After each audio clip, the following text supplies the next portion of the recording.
E quem vai decidir isso é a justiça, né? Porque o Bruno Henrique responde por isso na justiça comum. No inquérito, não há nada que comprove que ele passou o resultado, que ele passou a informação privilegiada. Então, o que ia acontecer se ele não levasse aquele terceiro cartão ali, o Flamengo já ia deixar ele de fora com o Fortaleza para não correr o risco dele levar um terceiro cartão exatamente no jogo contra o Fortaleza. Você vai ver no vídeo de hoje o advogado do Bruno Henrique tentando explicar por que a punição do jogador foi de só 12 jogos, o Mauro César dando a versão dele, o Rizek explicando que o jogador ainda vai para a justiça e muito mais. Mas antes, já deixa um like no vídeo e dá uma moral pra gente aí. Um jogador que comete um deslize grave que o Bruno Henrique cometeu e merece ser punido, assim, veja bem, no inquérito não há nada que comprove que ele passou o resultado, que ele passou a informação privilegiada. Não tem. Tem suposições. A mais clara é assim: Bruno Henrique liga para o irmão dele na véspera do jogo contra o Santos. Começa a falar sobre o assunto, ele puxa o assunto e aí depois ele telefona.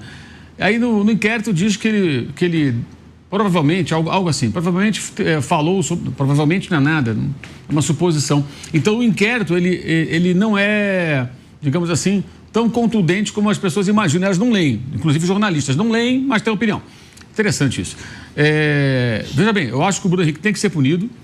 Só acho uma questão, ele foi enquadrado num artigo específico que tem um parágrafo que dá de 12 a 24 jogos pelo delito cometido, digamos assim. Então acho que tinha que ser pena máxima aí.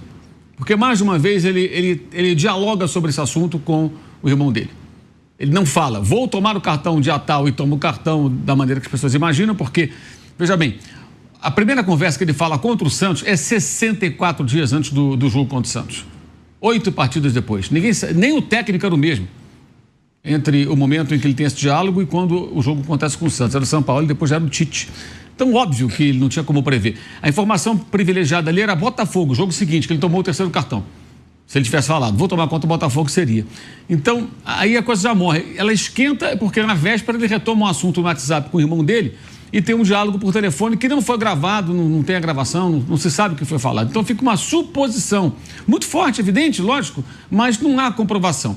Então eles não conseguiram enquadrar o Bruno Henrique em algum artigo que fosse, que desse a ele uma penalidade maior. Essa comparação com os caras do ano passado, isso é de uma estupidez imensa, porque ali você tem o jogador que recebeu dinheiro, jogador que confessou, jogador que prometeu tomar um cartão, não tomou, mas recebeu grana. É totalmente diferente.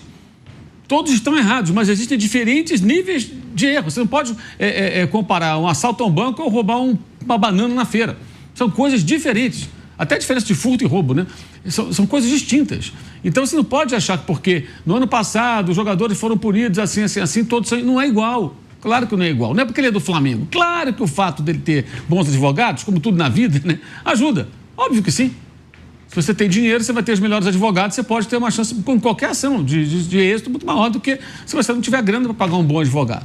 Isso é evidente. Como se você tiver dinheiro, você vai ficar doente, você vai para o melhor hospital, o melhor médico, você tem uma chance muito maior de sobreviver se tiver uma doença grave do que o pobre coitado que não tem, de repente, uma assistência tão boa.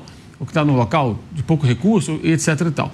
Então, não dá para ficar comparando. Isso é uma tolice, é absurdo. Eu fico assim, impressionado como vários colegas repetem essa história.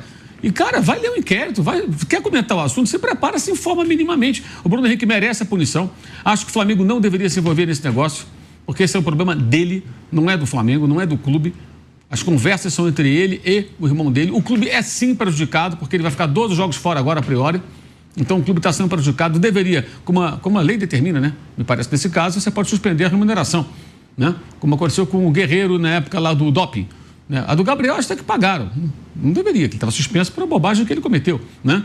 Então, o Flamengo mandar lá postagem na rede social, se solidarizando com os jogadores, tudo isso é só absurdo, acho errado. Advogado do Flamengo não tinha que estar lá. A única coisa que eu acho tolerável é o clube falar a verdade, que não me senti prejudicado por esse cartão, foi no final do jogo, não mudou nada. Ok. Isso até eu posso fazer um esforço para entender. Agora, o advogado do Flamengo participando da defesa ali junto com os jogadores, não tem nada a ver.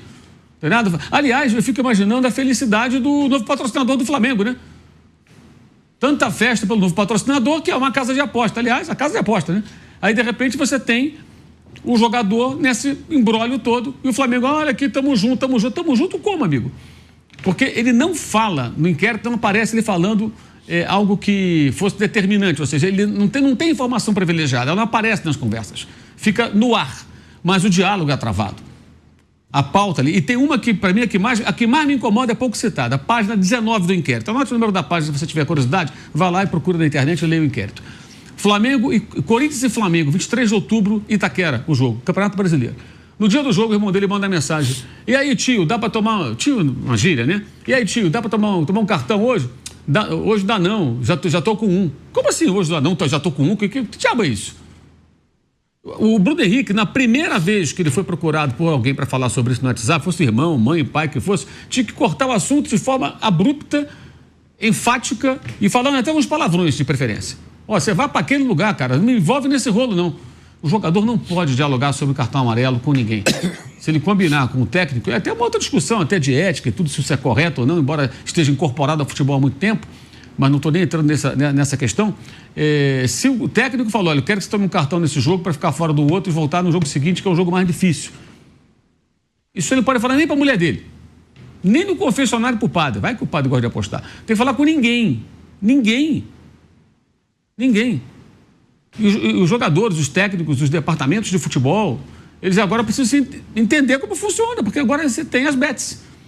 E com a entrada delas, e elas são importantíssimas, né? Estão botando muito dinheiro no futebol.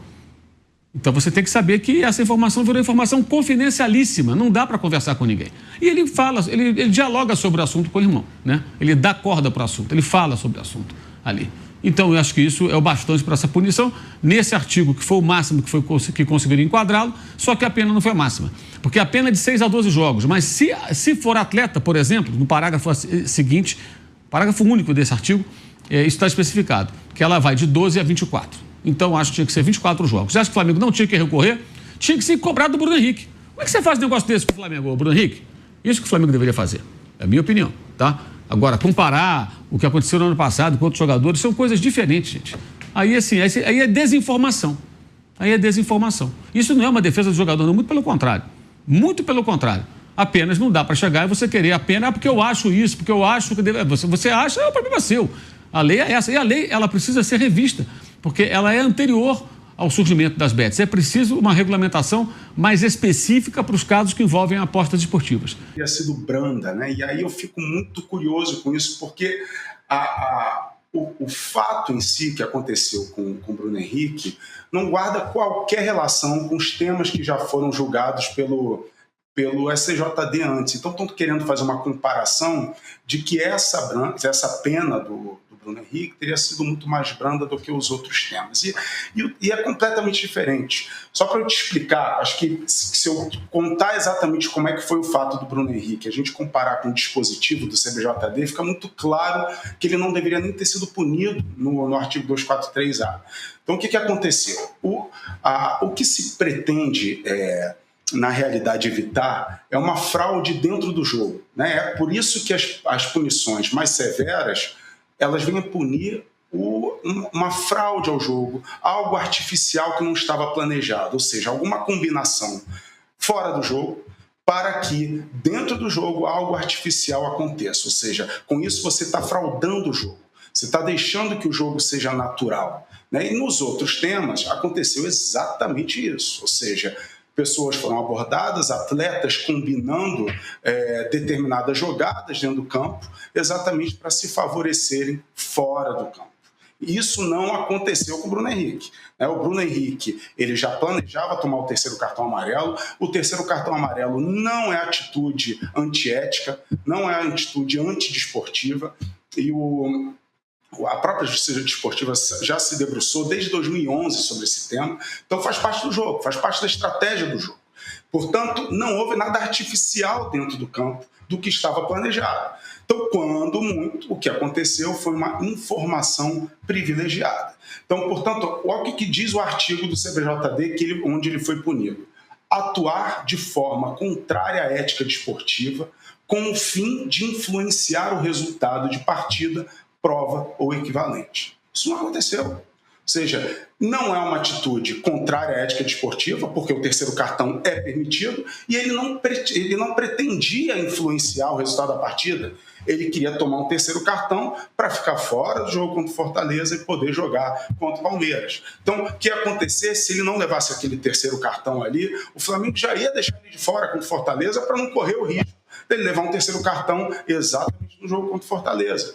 Então, o que você faz? Provoca o terceiro cartão, fica de fora e joga contra o Palmeiras. Então, quando muito, foi uma informação privilegiada e não há um dispositivo no CBJD que venha punir uma atitude dessa. O que há é no RGC, lá de 2023, que é o RGC da época, que o artigo 65 proíbe, diz que é uma atitude ilícita compartilhar informação sensível, privilegiada ou interna. Então, quando muito, não estou dizendo que essa informação foi privilegiada, até isso eu venho rebater, porque a informação privilegiada, ela de fato tem que ser algo que você nem espera, né? Ou seja, qualquer conhecedor mediano de futebol sabia que ele ia levar o terceiro cartão naquele jogo. Mas, enfim, não quero entrar nessa discussão.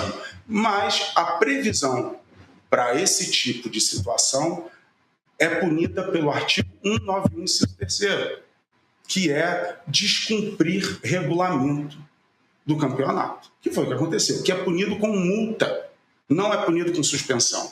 Então, tentar criar algo, ou seja, o que está acontecendo é uma marola de que a pena foi branda, porque estão comparando com os fatos anteriores e não tem absolutamente nada a ver. Como eu disse aqui, esse fato não se enquadra nesses dois dispositivos, nem 243, nem 243A. Ele se enquadra, sim, ao que está previsto no RGC. E descumprimento de regulamento é punido pelo artigo 191, que é multa. Então, basicamente é isso. E ainda tem uma discussão da prescrição, né? Que isso a gente ainda vai chegar lá. Foi uma orientação do clube, ele não prejudicou o clube dele, né? Tome cartão nesse jogo, não era algo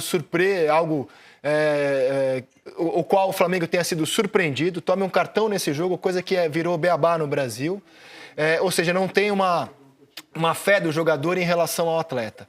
E quando você coloca suposta informação privilegiada, e quem vai decidir isso é a justiça, né? Porque o Bruno Henrique responde por isso na justiça comum.